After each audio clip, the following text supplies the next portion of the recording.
Hello friends, வணக்கம். எப்படி இருக்கிறீங்க? நல்லா இருக்கிறீங்களா? நான் இன்றைக்கி வெள்ளரிக்காய் சாம்பார் வைக்க போகிறேன். அதுக்கு தேவையானது 200 கிராம் துவரம் பருப்பு எடுத்துக்கிறேன். இதை இப்போ நல்லா கழுவி வெட்டின்னு வந்துடலாம். பயிரை கழுவி வெட்டின்னு வந்தாச்சு. இப்போ இதில் மஞ்சத்தூள் போட்டுக்கலாம். ஒரு 1/4 டீஸ்பூன் மஞ்சத்தூள் போட்டுக்கணும். இப்போ குக்கரில் போட்டுட்டோம். மூடியை போட்டு பயிரை ஒரு 2 விசில் விட்டு வேக விட்டு எடுத்துக்கலாம். இந்த வெள்ளரிக்காய் தான் சாம்பாருக்கு போட போகிறோம். இதை வெட்டின்னு வந்துடலாம். இப்போ தோலை நல்லா சீவி எடுத்துட்டு வெட்டிக்கலாம். வெள்ளரிக்காய் இதுமாரி வெட்டி எடுத்துக்கணும். நல்லா இந்த சைஸ்க்கு வெட்டி எடுத்துக்கணும்.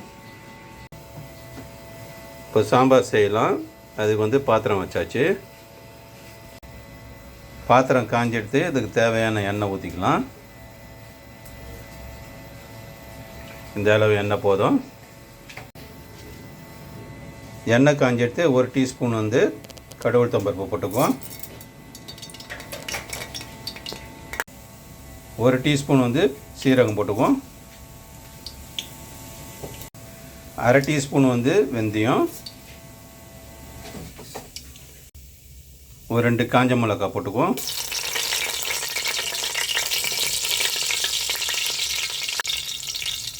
கொஞ்சம் கருவேப்பிலை.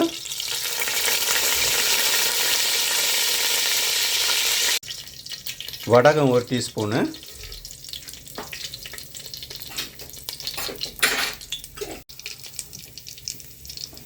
சின்ன வெங்காயம் ஒரு 2 கைப்பிடி போட்டுக்குவோம்.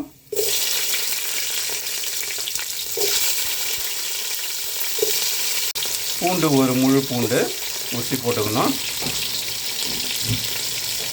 கிண்டி விட்டுக்கலாம்.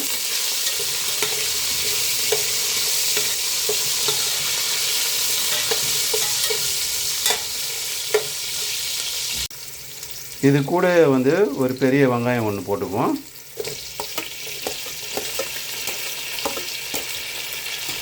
இப்போ கிண்டி விட்டுக்கலாம் எல்லாத்தையும்.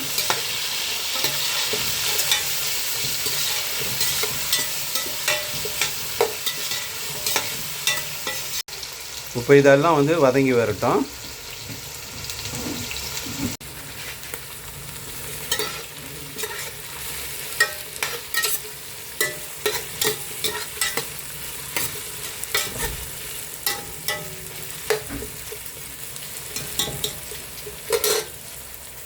இது கூட 2 தக்காளி வெட்டி வச்சுக்கிறேன், போட்டுக்கலாம்.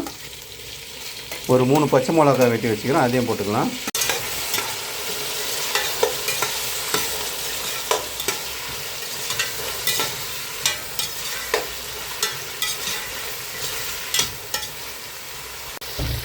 ஒரு டேபிள் ஸ்பூன் அளவுக்கு உப்பு போட்டுக்கலாம். கிண்டி விட்டுக்கணும்.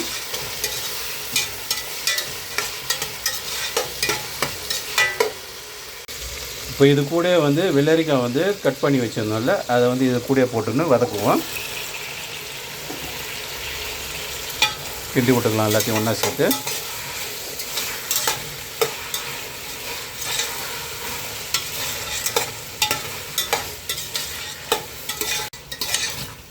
இந்த காய் இது கூட ஒரு 2 நிமிஷம் வதங்கட்டும்.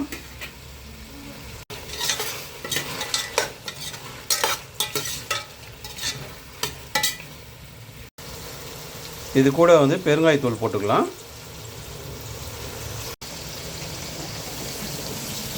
நம்ம பயிரில் மஞ்சத்தூள் போட்டுக்கிறோம் ஏற்கனவே. இப்போ கொஞ்சமாக ஒரு 1/4 டீஸ்பூன் மஞ்சத்தூள் போட்டுக்கலாம். 1 டீஸ்பூன் மிளகாத்தூள். 1 டேபிள் ஸ்பூனு குழம்புத்தூள். சாம்பார் பொடி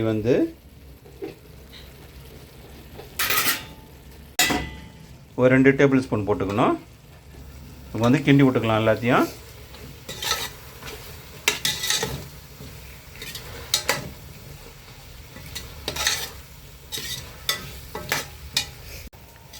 இந்த எண்ணெயிலேயே இந்த தூள் கொஞ்சம் நல்லா வதங்கட்டும். தூள் வதங்கி எடுத்து இதிலே வந்து தண்ணி ஊற்றிக்குவோம். இப்போ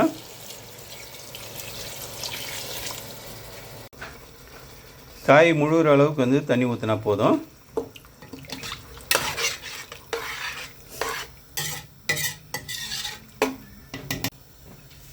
இப்போ வந்து நல்லா கொச்சி வரட்டும்.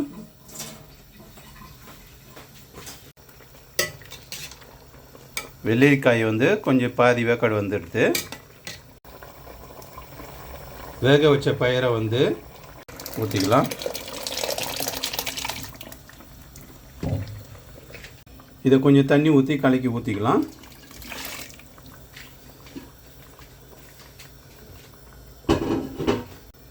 கிண்டி விட்டுக்கணும்.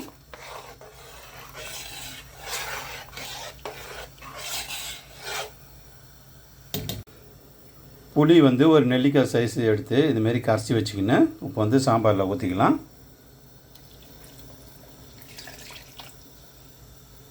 விட்டுக்கணும்.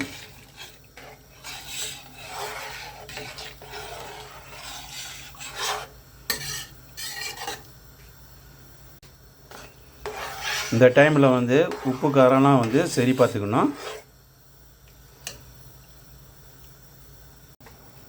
இப்போ வந்து கொத்தமல்லி புதினா காம்போடு வந்து போட்டுக்கலாம்.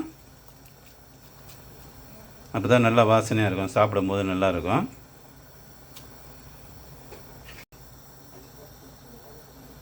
கிண்டி விட்டுக்கலாம்.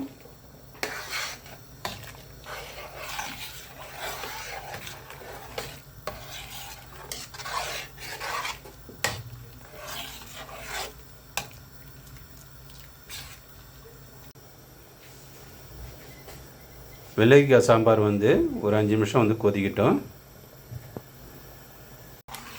வீடியோ வந்து நல்லா ஷேர் பண்ணுங்க, நல்லாயிருக்கும் பார்த்துட்டு.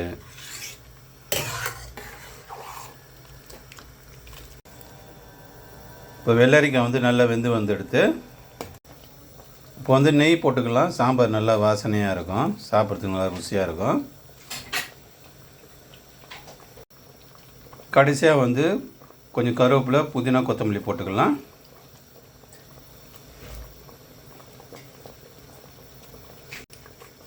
சாம்பார் வந்து ரெடி ஆகிடுது. வெயிலுக்கு வந்து நல்லா சூப்பராக நல்லாயிருக்கும். நீங்களும் இதேமாரி செஞ்சு பாருங்கள்.